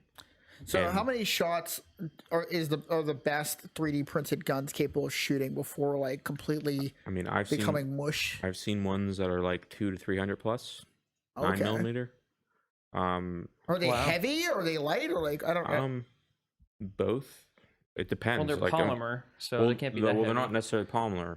They're right now the best materials. Typically, it's called ASA. Okay. And what is ASA made of? You know. I forget the terminology for it, or the acronym, but basically, it gives you the best. But so you have to worry about shatter resistance, and you got to worry about temperatures. Okay. So it could either melt or it could explode. The barrel, right? And that's so some like the hybrid. Excuse me. The hybrid guns, they usually have a barrel. Like you have a metal slide and a barrel, and then everything else is plastic. So like you know, your grip and everything and your whole bottom receiver are all plastic, and then you have the top barrel and like slide are metal. Right. So that seems to be like the best combination so far of them. So it's like, it says ASA Finland. Yeah, I know, but like I can't remember what the actual ASA stands for some reason. Oh, gotcha. You know, you basically run those until they heat up and warp or they explode. So how do you know ahead of time that? Is there any way you can know it's like bending, or like how do How many? I mean, like the bending is kind of like obvious, like it'd heat up, and then obviously if your barrel's not straight, something starts shooting over to the left a lot, then something's up.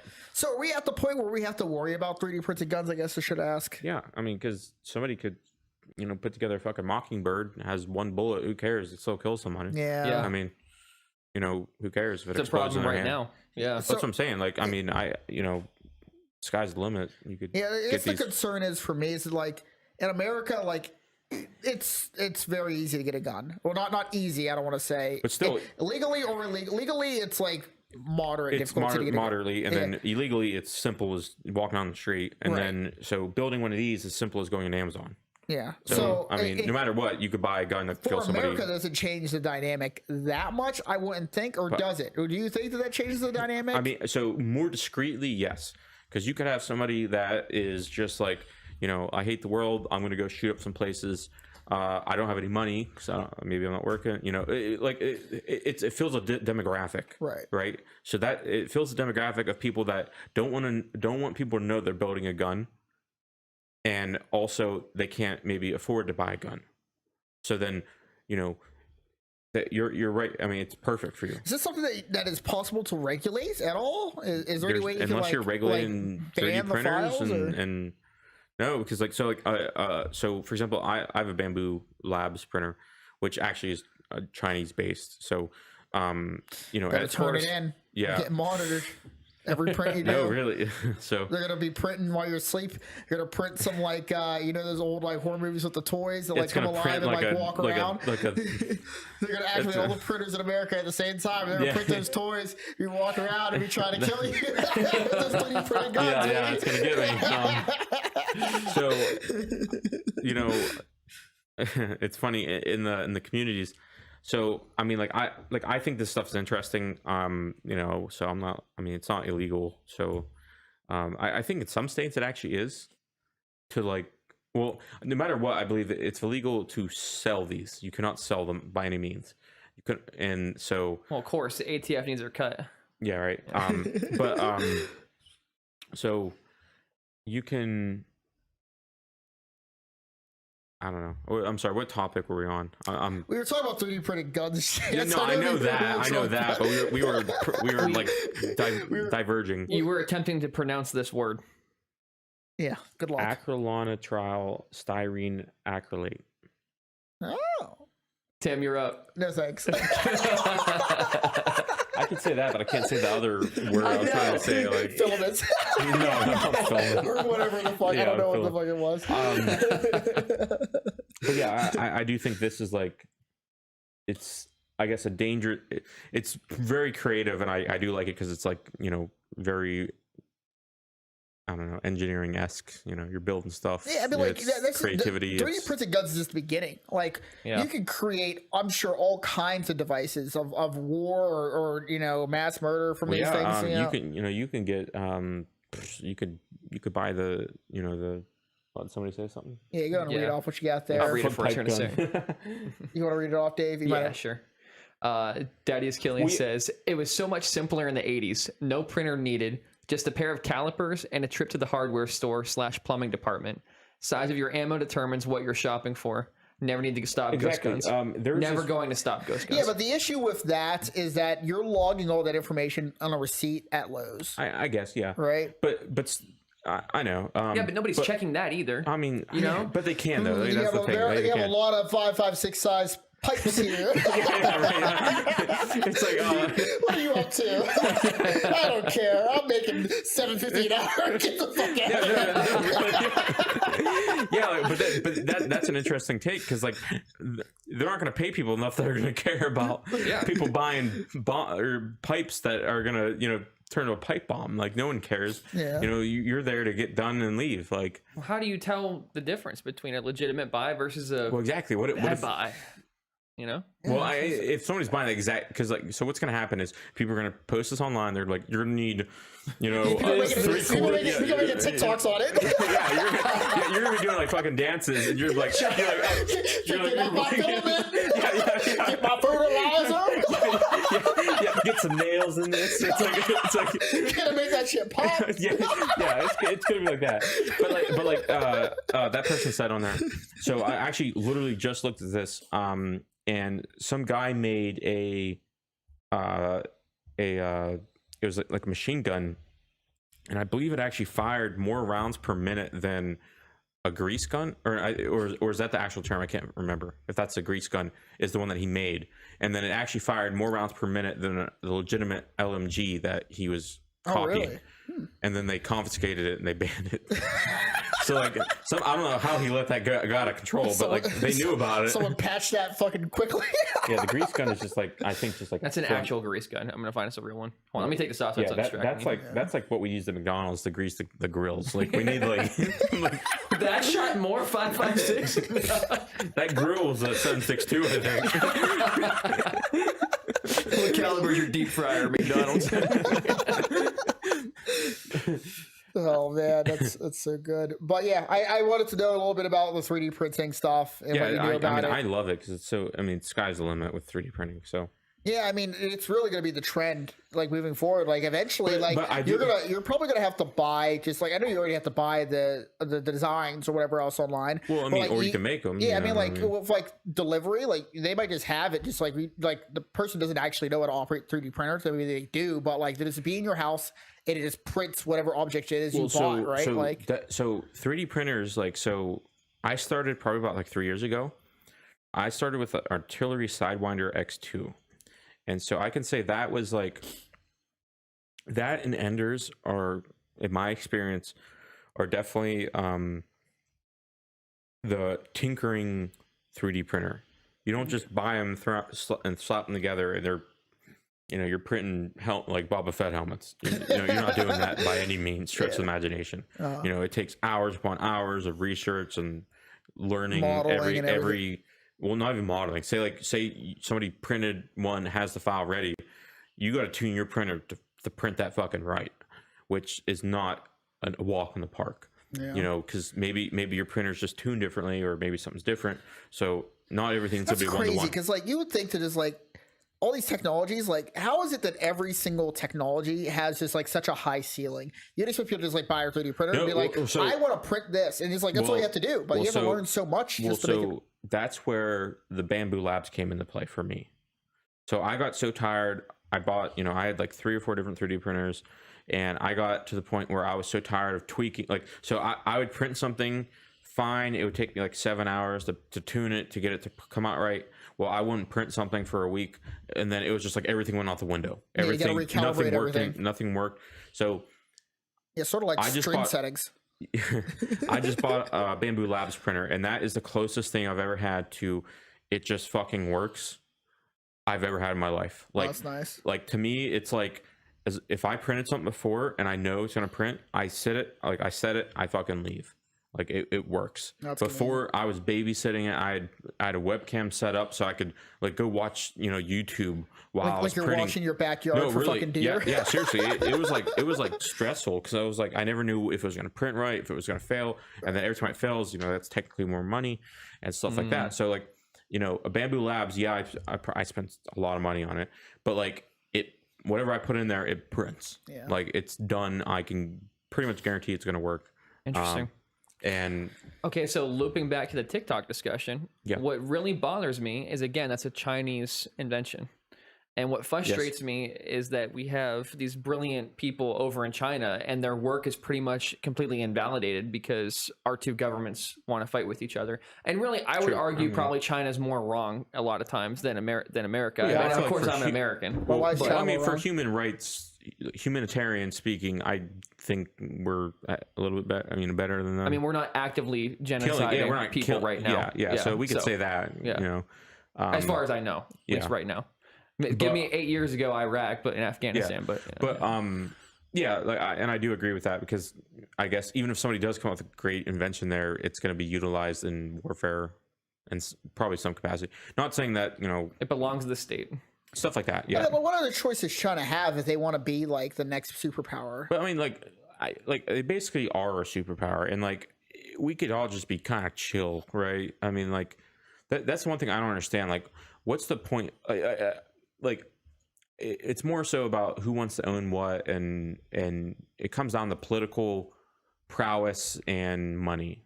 It's not about, you know, everybody just being chill, because then that could be solved instantly. You know, I guess it could just be like, yeah, we're all cool, we're not going to kill each other.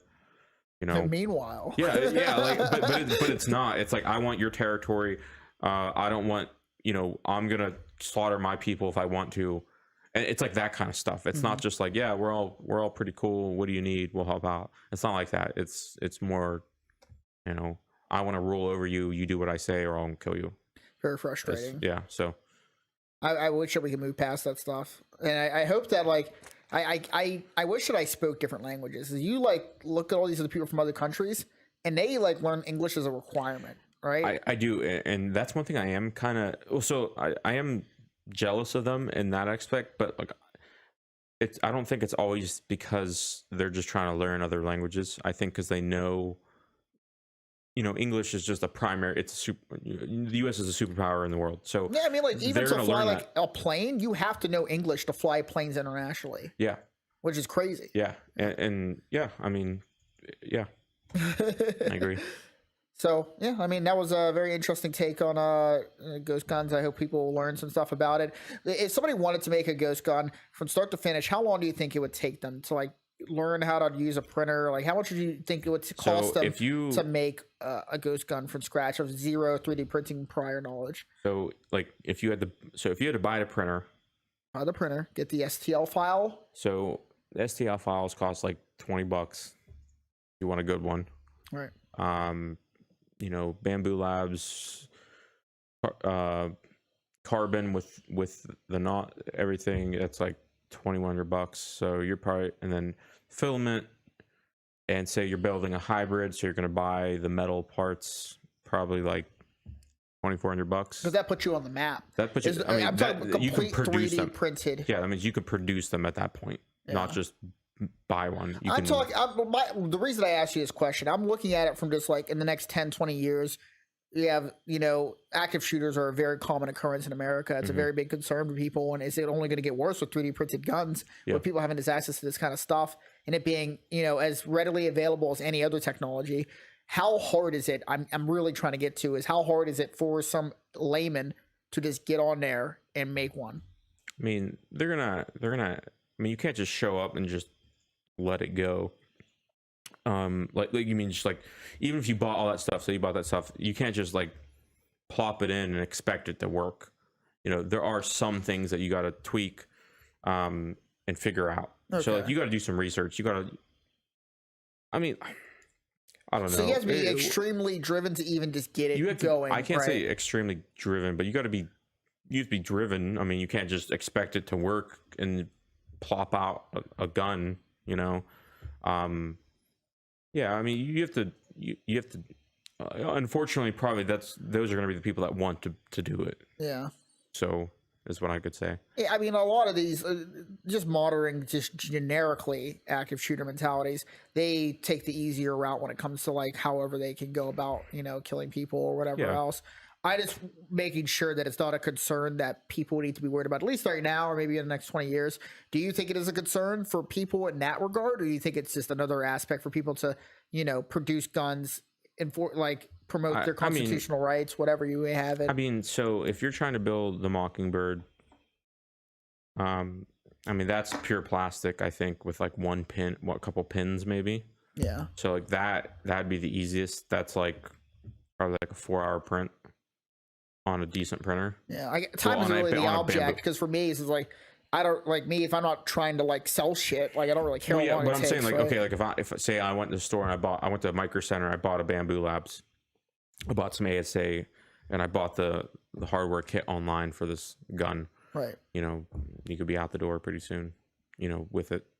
Okay. So. Well, I just wanted to get a general idea of like how I guess the that good was. thing is though that most of these people will be buying store-bought ammo. So then there's at least some semblance, like if some amount of trackability. Somebody's just buying cases of 22 ammo, then nothing tracked. Yeah, with nothing else, then you know probably they got a ghost gun Yeah. at that point. I mean, at the same time, though, we also can't keep track of who's buying who guns in this country, anyways. You think they're True. tracking ammo? Yeah. I Yeah, feel like that's there should one be thing. much- Like after like enforcing the law or whatever else, I thought that every single gun needed registered. It's not the case. It's only pistols. This is fucking insane. Why is every gun not No, fucking? my shotgun's registered. It was required to be. Maybe the shotgun is. As far as I know, it is only pistols that you have to have like a registration for. No, my shotgun was registered. Interesting. They did a background check Maybe on it's like everything. a record of sale, I guess is what I'm thinking about. Maybe or something. Are you talking? Maybe if it's like sold to another party. I don't know. Maybe if it's like person to person or something. I thought there had to be a broker involved for that. In terms of like record of sales, I don't think that exists for like rifles unless you want it. But to then exist. still none of that matters. Who's gonna? If I'm like, hey, give me a pistol. Here's 10 grand. Odds are most people are gonna be like, here you go, have fun. So Yeah. Well, all right. Well, we got one more topic left. one mo. Anything else we got to worry about on chat? You're allowed to build one gun per year for personal use. Hashtag not a lawyer. I added the hashtag at the end. Nice. So this is not legal advice for anybody watching right I now. built that revolver pipe pistol from Fallout. Yeah. To be fair, that was me, so you can't credit the shot takes I know. to yeah. All right, moving on to the last question of the night. We have Fireball. Oh, look at that. We're circling back here to the beginning. The Oh, hero's journey.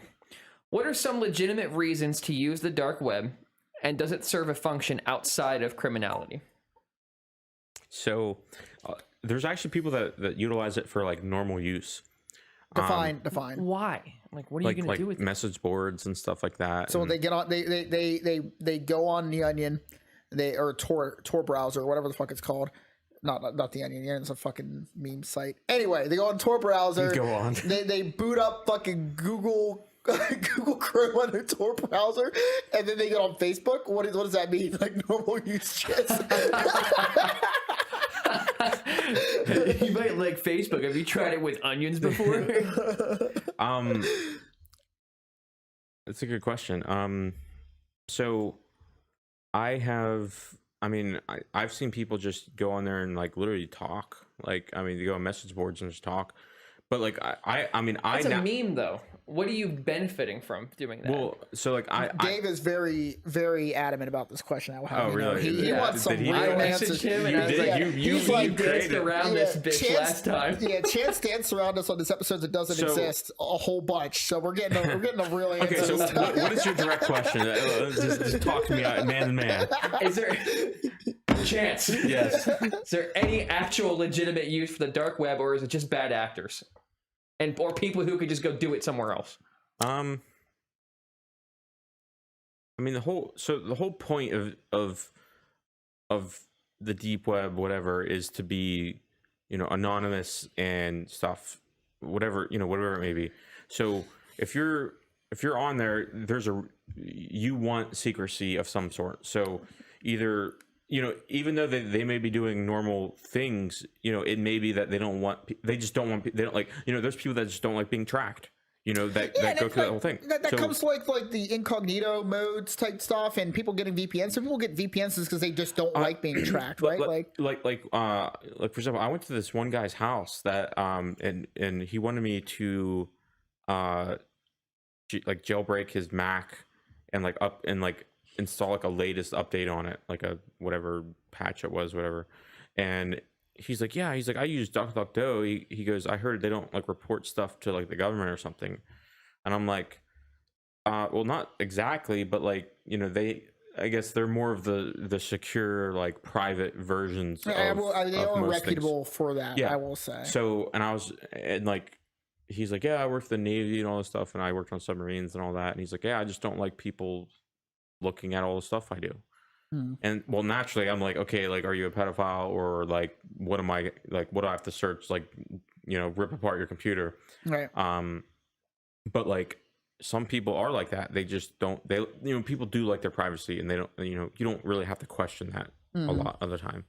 Yeah, I guess at that point we're getting in that philosophical question of like, why you want to hide something, Yeah, versus it's like, yeah, and people sit all over the fence with that. like in my opinion, like I already know they're tracking everything, so like I don't care. Like like I guess an interesting thing like or note, like I like whenever I think of Amazon Alexa, I think of that as more of like a tool in case something happens at my home. I have a recording of it, stuff like that. Like that's how I think. So you don't look at it as maliciously. Yeah, because like I already know they're gonna do it no matter what, and So you might as well use it to your advantage. correct. That's how I view most of this stuff.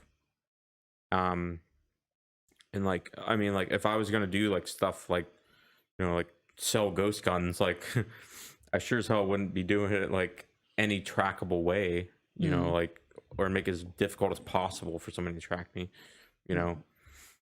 I think the only positive use I can really think of, just sitting here thinking about it, is if you're in like another unstable country and you're actively trying to actually get around an invading force or something like that. Yeah, just blank mind. That's actually like a really good point. That's what a lot of people do use it for. Yeah. I literally didn't even think about it, but yeah, you're right. And that's kind of like why other people use VPNs as well. Like it kind of lumps in that category. Because like I'm so stuck in thinking like I guess American wise. Do you think that like the internet eventually evolves to that point where we actually use the dark web instead of the clear web, or that we use web 4.0 or 3.0, whatever the fuck number we're on next or whatever? Well, so as the default as opposed to what we're using now. Well, so I mean, like like Tor was like built by like the U.S. government. Some say it was the United States Air Force. Some say it was the Navy. Stuff like other agencies, and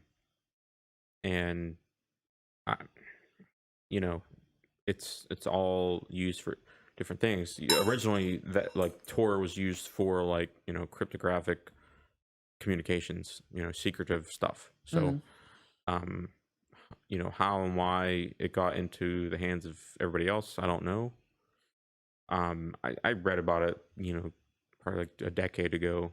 I haven't touched on it, but yeah, it's all interesting. I mean, no one really is going to know why, I guess. There's so many other reasons why people say and like different stories and stuff. So yeah, I think Dave was, I mean, I guess I am too. It's just like, I think Dave was pretty accurate, I think, because like I said, like I was like, I'm just thinking, pure, like, I guess American, but like some people use it so they're not persecuted for just religious beliefs or religious and just speaking their mind. That too. So I mean, like somewhere like the Middle East, right? Like that'd be a pretty good tool to have to be able to like spread propaganda. I know that multiple countries have like had revolutions just because of Facebook fucking malicious propaganda. You got China, they like have fake accounts like on Facebook that just like share like antagonistic like political posts to kind of divide our country more, you know? So I could totally see that being a factor as well, So, yeah. Nothing new in the chat right now. So, as I said, that one popped up. Riots in France being an example. Yeah, we don't really know who's behind that though. Too going back to the China thing. About the riots in France. Yeah, it's all social media driven, just like anything these days. Yeah, and I do think it would be interesting to like investigate like some stuff like that. Like really, like I guess like analyze like their cyber. See how the source of it and like how it actually investigate like where'd it come from, like pinpoint it, stuff like that, like actually analyze it, because it's probably way too hectic for them, anybody over there. It's probably the most realistic way that you conduct like modern espionage type wars, right? Is like turn the population against itself. Well, especially if they're using, like high grade tools, like I mean, like some of the enterprise stuff, like tool sets. I mean, you're talking crazy amounts, like 15 grand a month, stuff like that for tool sets for cybersecurity. So like it can get crazy, like for corporate level stuff. Companies still get hacked, Well, you'll hear about like anonymous type like hackers like hacking like hospitals, like places that are completely like should be like a place that even the most bad people should not want to hack. They hack them and they fucking steal their patient records and their information and fucking hold them ransom. I don't know who's been doing that, but are you covering for yourself? You son of a bitch. I pulled up my Bentley. Yeah, I don't know who that is. yeah,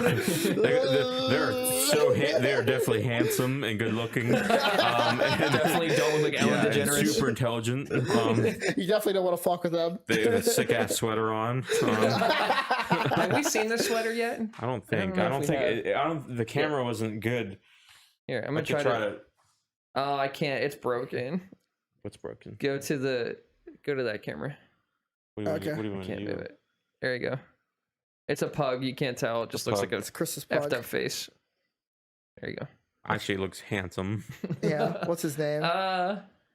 Who's? The pug. You not name your Who are pug? we talking No, about? it is. Chance? I don't know. We're talking about a fictional character at this point. I mean, is its ear supposed to be like no flappy, or is it supposed to be stitched to your it's a thing? horn. I'm pretty rough with my sweaters. I don't at work, so Pretty rough with your horn. You're just slaying at work. oh yeah. All day. All right, guys. There's that was the last question. Nothing really new in chat. So, Tim, I'll tee it up to you to help bring it home here for Yeah, guys. Chance. Hopefully you guys enjoyed the podcast. This is our first time using this new setup. This is our first time interviewing Chance. It was great having you on, Chance. Thank you. It's a pleasure being here. My first time ever. It's Christmas season. Hopefully everybody has a good Christmas. Happy New Year. And Chance, are there any final thoughts you want to throw in for the shot take sessions? No, I enjoyed the input from the one user about the cybersecurity questions and stuff like that. Right. I wish I could have done some more research and like background stuff. I've been working a lot lately, so I haven't had a chance to actually dig into it or be more prepared, I guess. So, but yeah, overall, I enjoyed it. It was fun. Yeah, I mean, I hope we can have you back on again. I mean, like, hopefully you enjoy doing this, and we can talk about some other topics. But I'd like to maybe get into like some ghost topics or whatever else. I know you like that kind of stuff that'd too. be interesting. Whole little seance. If you bring one of those Ouija boards or whatever else, get crazy. Yeah, for permitted. Get loosey-goosey. Throw back some shots and summon Big Hazel Butt. But yeah, thanks for joining us today for Shot Takes. This has been Chance, Dave, and I'm Tim. And have a good night, everybody.